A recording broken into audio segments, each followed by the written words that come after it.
अब हम लोग यहाँ पे कुछ सिंपल इलस्ट्रेशंस डिस्कस करने जा रहे हैं, जिसके थ्रू हम लोग group of the laminar bodies या ग्रुप ऑफ द ऑब्जेक्ट्स हों, उनका सेंटर ऑफ मास कैसे कैलकुलेट करें, इसको लर्न करेंगे। तो चलते हैं इलस्ट्रेशन नंबर 1 में। इस इलस्ट्रेशन में गिवन है find the centre of mass of a uniform L shape lamina, a thin plate with the dimension as shown in the figure. एक ही बॉडी है, ये देख सकते हो यहाँ पे, ये एल शेप लेमिनर बॉडी है, ये 2 मीटर है और ये भी 2 मीटर होगा, ये 1 मीटर 1 मीटर और ये 1 मीटर, और टोटल मास है 3 kg। हमें यहाँ पे इसके सेंटर ऑफ मास की पोजीशन कैलकुलेट करनी है। ओके, अब प्लेट यूनिफॉर्म डेंसिटी की है क्योंकि सेम मटेरियल है, सेम थिकनेस एवरीवेयर है।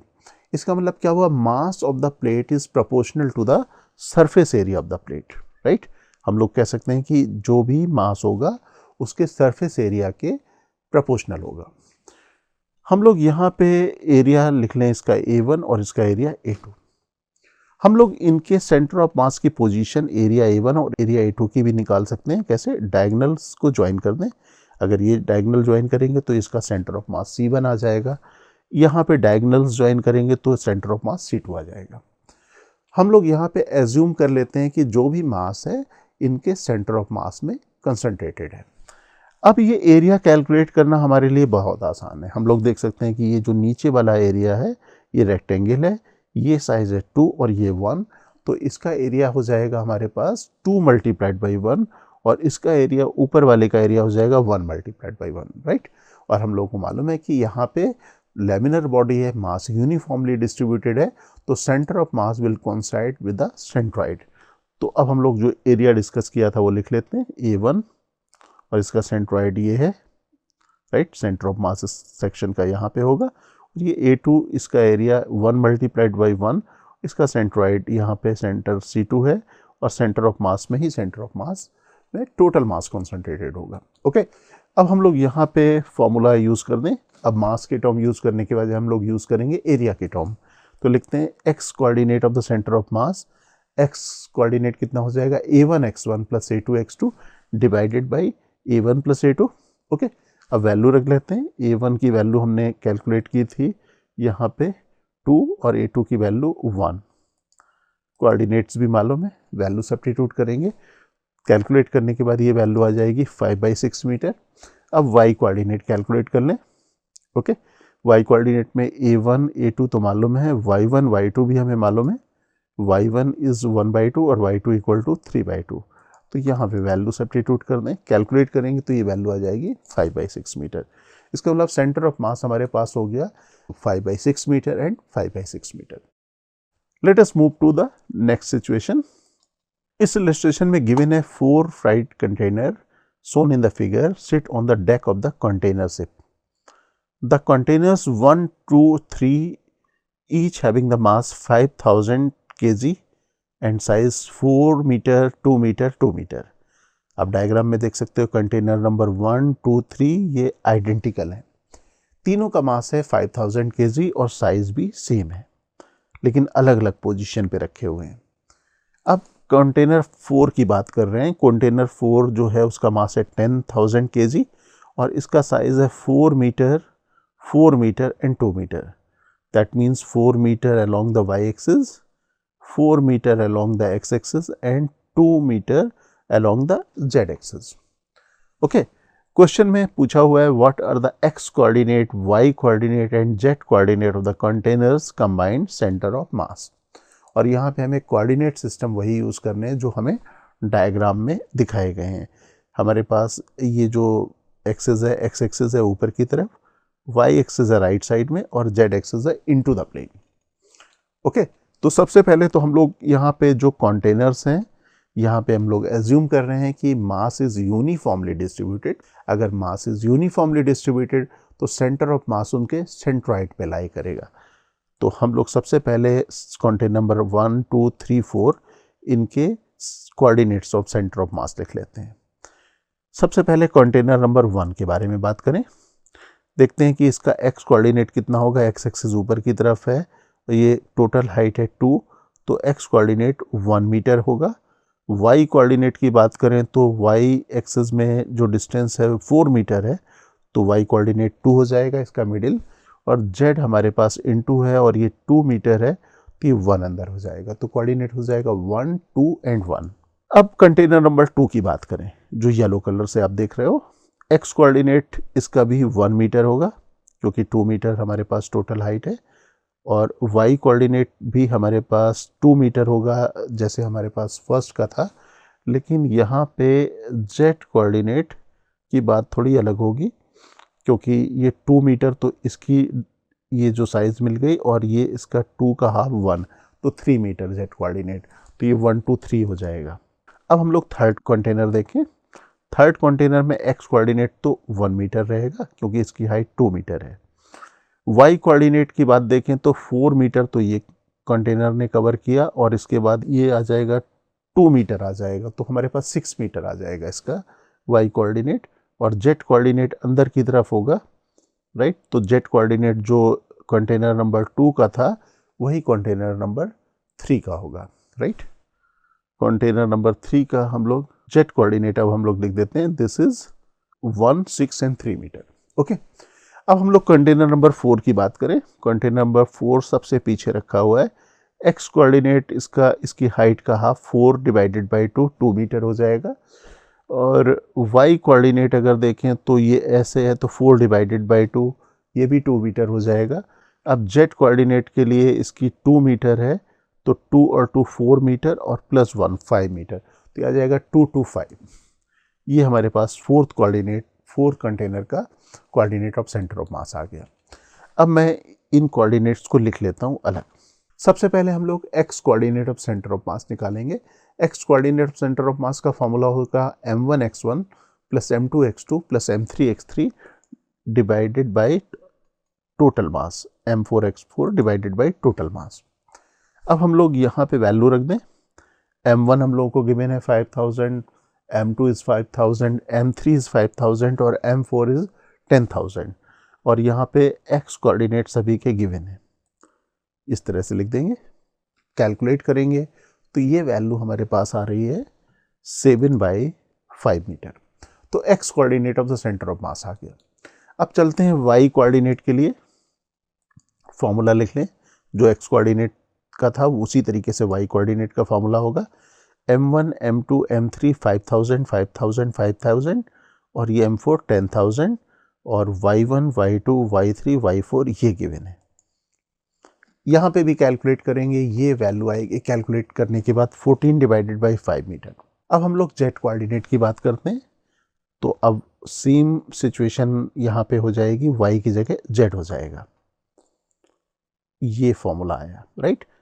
m1 m2 m3 5000 5000 5000, m4 10,000 और z1 1, z2 3, z3 3 और z4 5, ये वैल्यू सब्स्टिट्यूट कर देते हैं। कैलकुलेट करेंगे, ये वैल्यू आएगी 3 मीटर। अब देखो x कोऑर्डिनेट 7/5 आ गया था, राइट, और y कोऑर्डिनेट हमने कैलकुलेट किया था 14 डिवाइडेड बाई 5 और z कोऑर्डिनेट हमें मिल गया 3 मीटर। तो सेंटर ऑफ मास का जो कोऑर्डिनेट आएगा ये इतना आएगा 7/5 14/5 एंड 3 मीटर, ओके। तो यहाँ तक हम लोगों ने लर्न किया कि ग्रुप ऑफ द ऑब्जेक्ट्स का सेंटर ऑफ मास कैसे कैलकुलेट करें। अब हम लोग एक स्पेशल केस डिस्कस करने जा रहे हैं, how to calculate the centre of mass of an object with the remove mass. हम लोग यहाँ पे लर्न करेंगे कि किसी भी ऑब्जेक्ट से अगर कुछ मास सेक्शन रिमूव कर लें तो रिमेनिंग पार्ट का सेंटर ऑफ मास कैसे कैलकुलेट करें। एक एग्जाम्पल लेते हैं, एक सिचुएशन लेते हैं। सपोज मेरे पास एक स्क्वायर प्लेट थी जिसका मास था m1। यहाँ पे मास यूनिफॉर्मली डिस्ट्रीब्यूटेड था। यूनिफॉर्मली डिस्ट्रीब्यूटेड मास के केस में हमारे पास मालूम है कि सेंटर ऑफ मास उसके ज्योमेट्रिकल सेंटर पे होता है। तो अगर हम लोग इसके डायगोनल को ज्वाइन करेंगे तो सेंटर ऑफ मास इसके ज्योमेट्रिकल सेंटर, जहाँ पे मैंने पेन रखा हुआ उस पोजीशन पे प्रेजेंट होगा।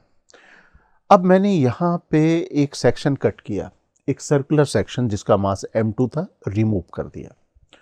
अब पूछा गया how to calculate the centre of mass of the remaining body. Remaining body का सेंटर ऑफ मास कैसे कैलकुलेट करें।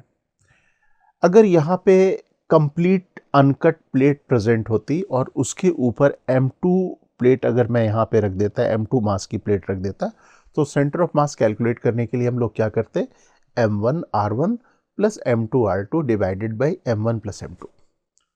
लेकिन यहाँ पे मैंने रखने के बजाय रिमूव कर दिया है, तो हम लोग यहाँ पे मेंटली एज्यूम कर लेंगे कि पहले कंप्लीट प्लेट प्रेजेंट है और साथ साथ यहाँ पे एक दूसरी प्लेट भी प्रेजेंट है जिसका मास है -M2, और फिर हम लोग सेंटर ऑफ मास का सेम फॉर्मूला जो था अप्लाई कर देंगे और यहाँ पे कंप्लीट प्लेट का सेंटर ऑफ मास हमारे पास ये होगा Cm, राइट, ये देख रहे हो इसकी पोजीशन R1, और यहाँ पे जो कट पोर्शन है इसका सेंटर ऑफ मास भी लोकेट करेंगे, इसकी पोजीशन R2 लिख देंगे।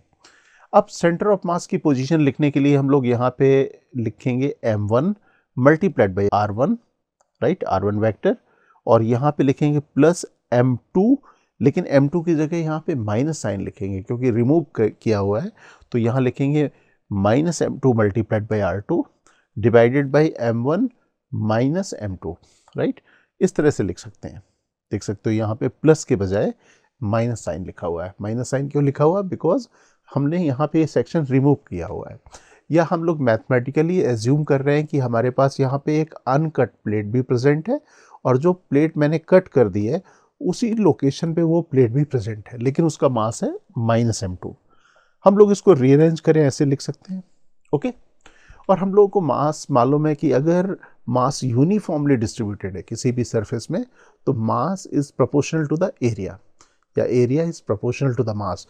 सपोज हमारे पास अनकट प्लेट का एरिया A1 और ये जो कट प्लेट है इसका एरिया A2 है, तो हम लोग यहाँ पे लिखेंगे A1R1 minus A2R2 divided by A1 minus A2, okay. अब हम लोग एक इलस्ट्रेशन लेते हैं, जिस इलस्ट्रेशन के थ्रू हम लोग यहाँ पे जो अभी कॉन्सेप्ट डिस्कस किया उसका एप्लीकेशन लर्न करेंगे। तो इलस्ट्रेशन है, a uniform metal plate of radius small a from which a disc of diameter small a has been stamped out और removed as shown in the figure. आप देख सकते हो एक ये स्मॉल a रेडियस की प्लेट थी और इस प्लेट में मास यूनिफॉर्मली डिस्ट्रीब्यूटेड है, मेटल प्लेट है, और यहाँ पे आप देख सकते हो a/2 रेडियस या डायमीटर जिसकी a है, ये सेक्शन रिमूव कर दिया गया है। हमें यहाँ लोकेट करना है centre of mass of the remaining plate, right. हमें यहाँ पे इसकी सेंटर ऑफ मास की पोजीशन को लोकेट करना है। Locate the centre of mass of the remaining plate, find the position of the centre of mass of the plate. हमें इसका कोऑर्डिनेट मालूम करना है, ओके। अब यहाँ पे हम लोग यहाँ जितना भी लर्न किया है कॉन्सेप्ट उसको यहाँ पे अप्लाई करेंगे। हम लोग यहाँ पे देख सकते हैं कि एक्स एक्सिस के अबाउट, अगर मैं लाइन ड्रॉ करूँ एक्स एक्सिस के अबाउट, तो हम लोग देख सकते हैं कि मास डिस्ट्रीब्यूशन इज सिमेट्रिकल। इसका मतलब यहाँ पे लाइन सिमेट्री है। अगर लाइन सिमेट्री है तो सेंटर ऑफ मास इस एक्स एक्सिस पे लाई करेगा, राइट।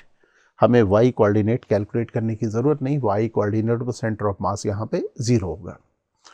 अब हमारा टास्क होगा इसके जो अनकट प्लेट है उसका सेंटर ऑफ मास और जो कट प्लेट है उसका सेंटर ऑफ मास का कोऑर्डिनेट लिखना।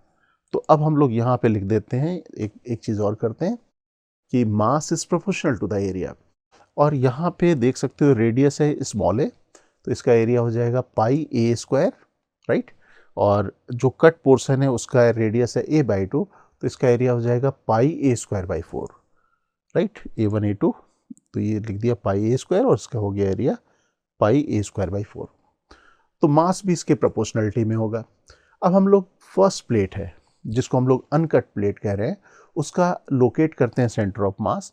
हम लोग भूल जाएंगे कि ये मास मैंने हटाया हुआ है, तो इसका सेंटर ऑफ मास होगा ओरिजिन पे 0 0, तो इसका सेंटर ऑफ मास लिख लेते हैं, इसका कोऑर्डिनेट 0 0।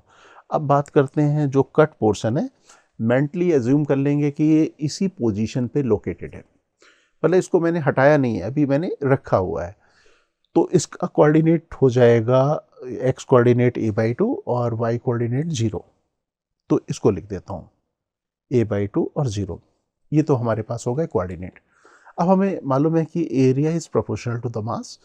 हमारे पास अनकट एरिया a1 है और जो कट एरिया है a2, तो क्या लिखेंगे a1x1 minus a2x2 divided by A1 minus A2। Y coordinate तो कैलकुलेट करने की हमें ज़रूरत नहीं है। अब हम लोग यहाँ पे वैल्यू रख देते हैं। एरिया A1 है पाई ए स्क्वायर, A2 है पाई ए स्क्वायर बाई 4, x1 की वैल्यू 0 और x2 की वैल्यू A/2,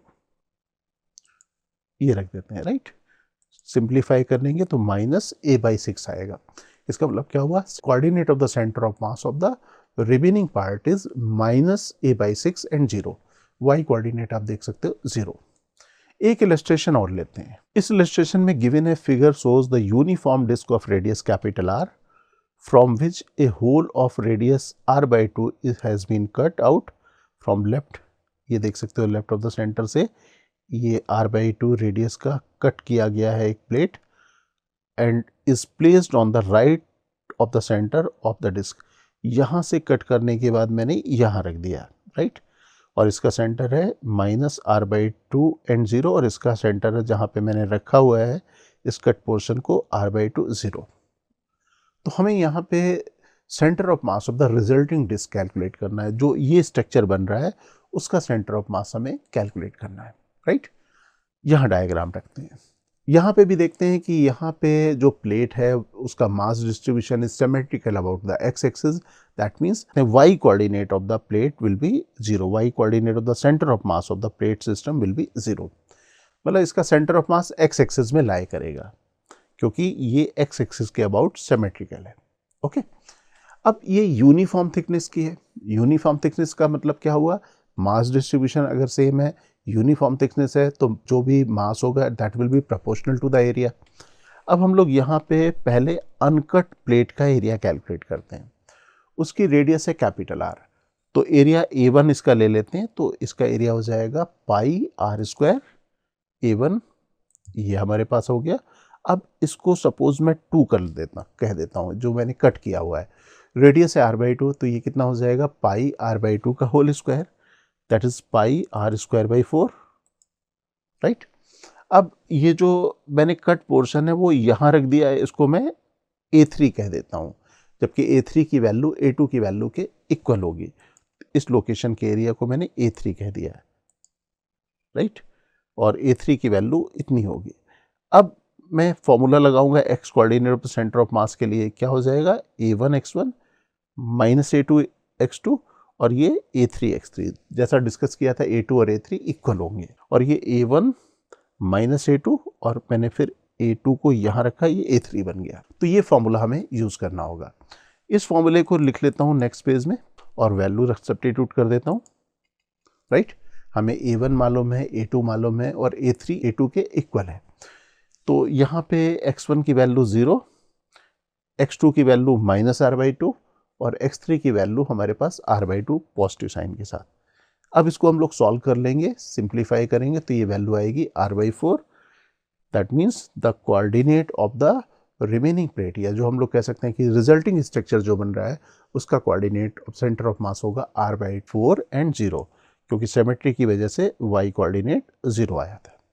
ओके, तो अब तक हम लोगों ने लर्न किया कि अगर हम लोग किसी भी ऑब्जेक्ट से कोई मास रिमूव कर दें तो how to calculate the centre of mass of the remaining portion.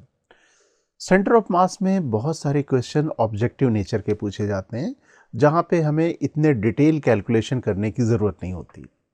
हम लोग यहाँ पे लर्न करने जा रहे हैं अब कुछ ऑब्जेक्टिव क्वेश्चन, जिसमें हम लोग इन कॉन्सेप्ट को अप्लाई करेंगे थोड़ा फास्टर वे में। तो चलते हैं फर्स्ट ऑब्जेक्टिव क्वेश्चन में। इस क्वेश्चन में गिवन है in the figure the L shape piece is cut in the form of the metal plate of uniform thickness. आप देख सकते हो ये ब्लू कलर का L शेप हमने पीस कट किया हुआ है। The point that correspond to the centre of mass of the L shape piece is, यहाँ पे देख सकते हो 1 2 3 4, ये 4 पॉइंट मार्क है। ए का ऑप्शन दिया हुआ 1, बी का ऑप्शन दिया है 2, सी का ऑप्शन 3 और डी का ऑप्शन 4।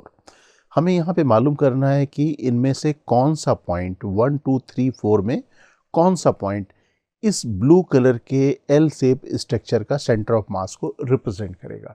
ओके, तो अब यहाँ पे इस डायग्राम को प्लेस करते हैं नेक्स्ट पेज में, और आप देख सकते हो कि इसकी जो थिकनेस है वो 2 यूनिट है, यहाँ पे भी 2 यूनिट है। हम लोग यहाँ पे देख सकते हैं कि इसकी यहाँ पे जो लेंथ है ये है 1 2 3 4 5 6 यूनिट। तो हम लोग यहाँ पे इस पूरे स्ट्रक्चर को 2 पार्ट्स में डिवाइड कर देते हैं। एक हो गया अपर पार्ट ये 6 यूनिट का, और ये हो गया लोअर पार्ट जो आप येलो कलर से देख रहे हो। यहाँ पे एरिया सेम है, इसका मतलब क्या हुआ, अपर पार्ट और लोअर पार्ट दोनों का मासेस भी सेम होंगे। मास डिस्ट्रीब्यूशन अगर यूनिफॉर्म है तो सेंटर ऑफ मास उसके ज्योमेट्रिकल सेंटर में होता है। तो अपर पार्ट का सेंटर ऑफ मास, इसका ज्योमेट्रिकल सेंटर यहाँ होगा, ये होगा सपोज C1, और इसका सेंटर ऑफ मास इसके ज्योमेट्रिकल सेंटर पे होगा। इसको हम लोग C1 और इसको C2 कह देते हैं। हम लोगों को मालूम है कि अब ये जो हमारे सेंटर ऑफ मास स्पॉट हुए हैं वो पॉइंट मास की तरह से ट्रीट किए जा सकते हैं। तो एक पॉइंट मास C1 की पोजीशन पे रखा हुआ है, एक पॉइंट मास C2 की पोजीशन पे रखा हुआ है। अगर हम लोग इन दोनों को ज्वाइन कर दें तो सेंटर ऑफ मास यहाँ पे इस लाइन ज्वाइनिंग C1 C2 में कहीं लाई करेगा। और आप देख सकते हो मासेस अगर इक्वल हों तो सेंटर ऑफ मास मिडिल में होगा, और middle of these two C1 C2 का जो मिडिल होगा यहाँ कहीं लाई करेगा। इसका मतलब ये हमारे पास सेंटर ऑफ मास की पोजीशन आएगी, this is the position of the centre of mass. इसका मतलब हमारे पास जो ऑप्शन आएगा, आप देख सकते हो कि 0.2 यहाँ पे लाई कर रहा है जो हमारा ऑप्शन है उसके अकॉर्डिंग। तो ये हमारे लिए B option will be the correct option. Okay, चलते हैं नेक्स्ट सिचुएशन को एनालाइज करने में।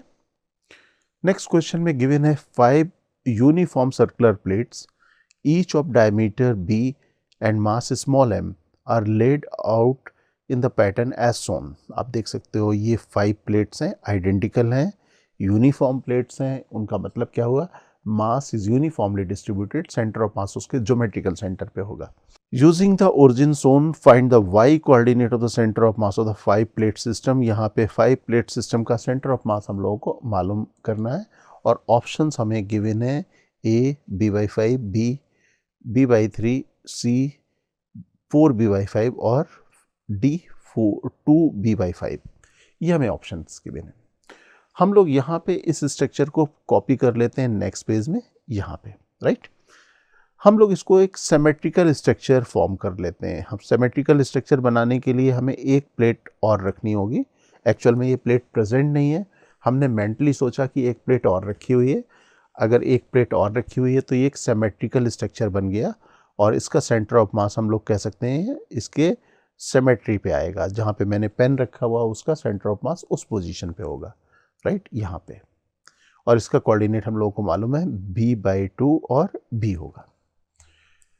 अब हमारे पास हम लोग एज्यूम कर लें कि हमारा जो ये स्ट्रक्चर जो प्रेजेंट फॉर्म हो गया है, जिसका सेंटर ऑफ मास b/2 और b है, उससे मैंने इतना पार्ट, ये जो ब्लू कलर की प्लेट है, रिमूव कर दी।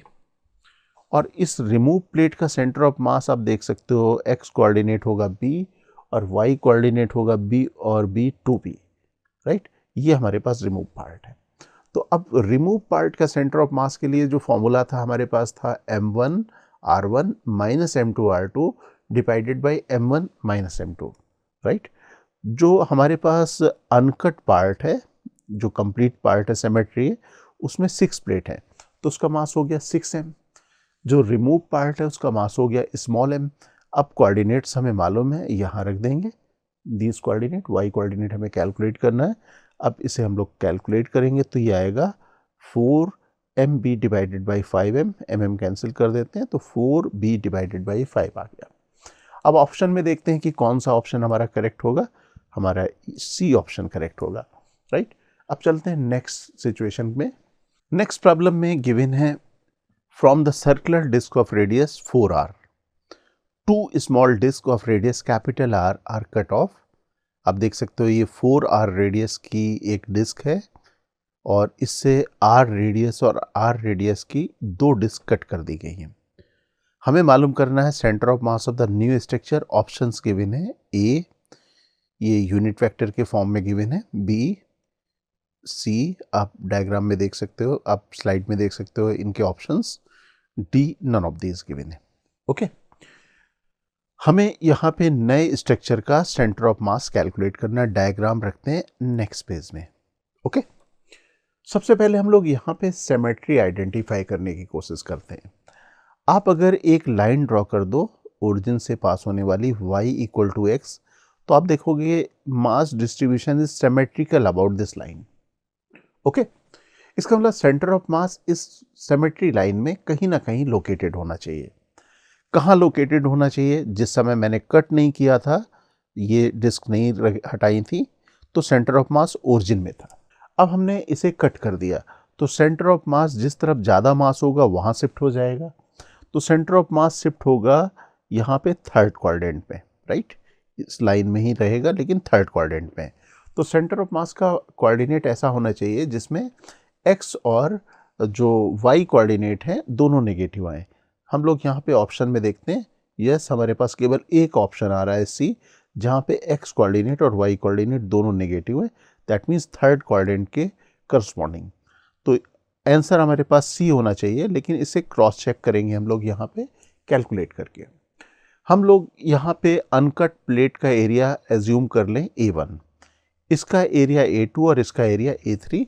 तो रिमूव पार्ट है तो हम लोग लिखेंगे A1R1 minus A2R2 minus A3R3 overall divided by A1 minus A2 minus A3। Okay, अब A1 A2 A3 के बारे में देख लें। A1 की वैल्यू हो जाएगी pi multiplied by 4R², right? और इसका जो वेक्टर होगा पोजीशन वेक्टर 0 0 होगा। और सेकंड सपोज इसको हम लोग ले लें A2, तो इसका एरिया होगा पाई R², और इसका जो कोऑर्डिनेट होगा देख सकते हो एक्स एक्सिस में है, तो इसको लिख देंगे हम लोग 3RI। ओके, अब हम लोग इसे देखें, ये वाई एक्सिस में है तो एक्स कोऑर्डिनेट 0 होगा और इसका भी एरिया वही होगा पाई R², और इसका पोजीशन वेक्टर लिखेंगे ओरिजिन के रिस्पेक्ट में, एक्स कोऑर्डिनेट 0 और वाई कोऑर्डिनेट है तो लिखेंगे 3RJ, राइट? अब वैल्यू रख देते हैं, सिंप्लीफाई कर लें इसे। कैलकुलेट करने के बाद फाइनल वैल्यू आती है -3RI plus J divided by 14। देख सकते हो एक्स और वाई दोनों कोऑर्डिनेट हमारे पास नेगेटिव आ रहे हैं। इसका मतलब क्या हुआ, ऑप्शन सी हमारा जो रीजनिंग से कैलकुलेट किया था उसी से मैच कर रहा है। सी ऑप्शन हमारे लिए करेक्ट होगा। अब चलते हैं नेक्स्ट इलस्ट्रेशन में। इस इलस्ट्रेशन में गिवन है 8 solid uniform cubes of as L are stacked together to form the single cube with corner capital O। यहाँ पे 8 क्यूब्स हमने स्टैक किए हुए हैं और इस क्यूब की एज है स्मॉल l। दैट मीन्स हमारे पास जो सिंगल क्यूब फॉर्म होगा उसकी एज होगी 2l। Okay, 1 cube is remove from the system. अब हमने यहाँ पे देख सकते हो कॉर्नर वाले क्यूब को रिमूव कर दिया, हटा दिया। तो क्वेश्चन है distance of the centre of mass of the remaining 7 cubes from O। Remaining structure जो बचा हुआ है उसका सेंटर ऑफ मास O से कितनी डिस्टेंस पे होगा ये हमें मालूम करना है। और ऑप्शन गिवन है A 7√3l/16, B √3l/16, C 13√3l/14 और D ऑप्शन दिया हुआ है 3√3l/14। हमें मालूम करना है position of the centre of mass of the remaining structure from O। Okay, तो डायग्राम प्लेस कर लेते हैं नेक्स्ट पेज में। यहाँ पे सबसे पहले हम लोग कंप्लीट स्ट्रक्चर के बारे में सोचते हैं। जब हमने कॉर्नर वाले क्यूब को नहीं हटाया था तो हमारे पास क्यूब आएगा 2l 2l 2l साइज का, ये, राइट? अब हम लोग मालूम करते हैं सेंटर ऑफ मास की पोजीशन फ्रॉम O इस कंप्लीट स्ट्रक्चर की। इसके लिए हमें इस बॉडी डायगोनल को कैलकुलेट करना होगा क्योंकि centre of mass body diagonal के मिडिल पे होगा। तो बॉडी डायगोनल कैलकुलेट करने के लिए क्या करें, OA is equal to √2l² 2l² plus 2l², जो वैल्यू आएगी √3 2l²। सिंप्लीफाई कर लें इसे, ये आएगी 2√3l। तो हमारे पास जो centre of mass of the complete structure आएगा उसको हम लोग कहते हैं C1 है सेंटर ऑफ मास सपोज उसका, तो वो डिस्टेंस आ जाएगी OC1 is equal to OA divided by 2। तो 2√3l डिवाइडेड बाई 2 करेंगे तो √3l आएगी। ये आ गई हमारे पास कंप्लीट स्ट्रक्चर का centre of mass from O। अब हम लोग देखेंगे कि ये जो रिमूव पार्ट है ये उसके सेंटर ऑफ मास की पोजीशन, सपोज इसका सेंटर ऑफ मास C2 है तो इसके सेंटर ऑफ मास की डिस्टेंस O से कितनी होगी। उसके लिए हमें कैलकुलेट करना पड़ेगा इस छोटे क्यूब का बॉडी डायगोनल जो होगा l² l² l²। इसको हम लोग सिंप्लीफाई कर लें, √3l², राइट, या √3 मल्टीप्लाइड बाय l। तो जो सेंटर ऑफ मास ए से डिस्टेंस आएगी AB divided by 2 √3l divided by 2। Suppose इसका सेंटर ऑफ मास C2 है, तो हम लोग लिखेंगे OC2 is equal to OA minus AB divided by 2, right. ये हमारे पास आ गया सेंटर ऑफ मास की लोकेशन जो रिमूव पार्ट है, कहाँ से, O से आ गई, दिस मच, ओके। अब हम लोग रिमूव पार्ट का सेंटर ऑफ मास का फॉर्मूला लिख दें।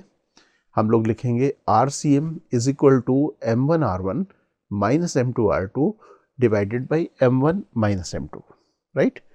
M1 हमारे पास ये है, राइट, ये जो कंप्लीट स्ट्रक्चर है उसको हम लोग कह सकते हैं 8M, और M2 जो हमारे पास है वो उसको स्मॉल m, और R1 को लिखेंगे हम लोग OC1 और R2 को लिखेंगे OC2, राइट। अब सिंप्लीफाई कर लें। सिंप्लीफाई करने के बाद ये वैल्यू आ रही है 13√3 डिवाइडेड बाई 14l। तो अब ऑप्शन देखते हैं कौन सा ऑप्शन हमारा मैच कर रहा है। हमारा C ऑप्शन मैच कर रहा है, तो C option will be the correct option, okay. अब फिर चलते हैं नेक्स्ट प्रॉब्लम में। गिवन है pull down the middle a heavy chain, right. ये कोई एक हैवी चेन है, इसके मिडिल पॉइंट को हमने पुल किया, फिक्स बोथ एंड, यहाँ से फिक्स है, और मिडिल पॉइंट को यहाँ पे नीचे सपोज मैंने पुल कर लिया, और पुल करने के बाद ये ट्रायंगुलर बन गया, थोड़ा नीचे आ गया। आप देख सकते हो इसका जो ये पॉइंट है यहाँ नीचे आ गया। अब क्वेश्चन है does the centre of mass takes up higher और लोअर पोजीशन। सेंटर ऑफ मास के बारे में हम लोगों को मालूम करना है कि सेंटर ऑफ मास ऊपर जाएगा, नीचे जाएगा, या क्या होगा। ऑप्शंस हम देखते हैं क्या गिवन है। ए ऑप्शन में centre of mass comes down, B option में centre of mass goes up, C option में गिवन है centre of mass remain stationary, और डी ऑप्शन में कैन नॉट प्रिडिक्टेड। ये हमारे पास 4 ऑप्शंस गिवन है। अब देखो यहाँ पे हो क्या रहा है, एक्सटर्नल एजेंट ने फोर्स लगाया, यहाँ फोर्स लगाया, और इसे नीचे की तरफ डिस्प्लेस किया। इसका मतलब क्या हुआ, work done by the external agent क्या हो जाएगा, पॉजिटिव, क्योंकि डिस्प्लेसमेंट की डायरेक्शन में फोर्स है, या फोर्स की डायरेक्शन में डिस्प्लेसमेंट है। तो हमारे पास इस सिस्टम में वर्क डन पॉजिटिव हो गया। सिस्टम क्या है हमारे पास, चेन। तो चेन में हमने पॉजिटिव वर्क किया, स्लोली किया, काइनेटिक एनर्जी में कोई चेंज नहीं आ रहा है, तो सर्टेनली इसकी पोटेंशियल एनर्जी इंक्रीज होगी। अगर पोटेंशियल एनर्जी इंक्रीज होगी तो सेंटर ऑफ मास अपने इनिशियल लेवल से हायर जाएगा। इसका मतलब क्या हो जाएगा, centre of mass goes up. इसमें हमारे पास ये जो बी ऑप्शन है that will be the correct option, okay.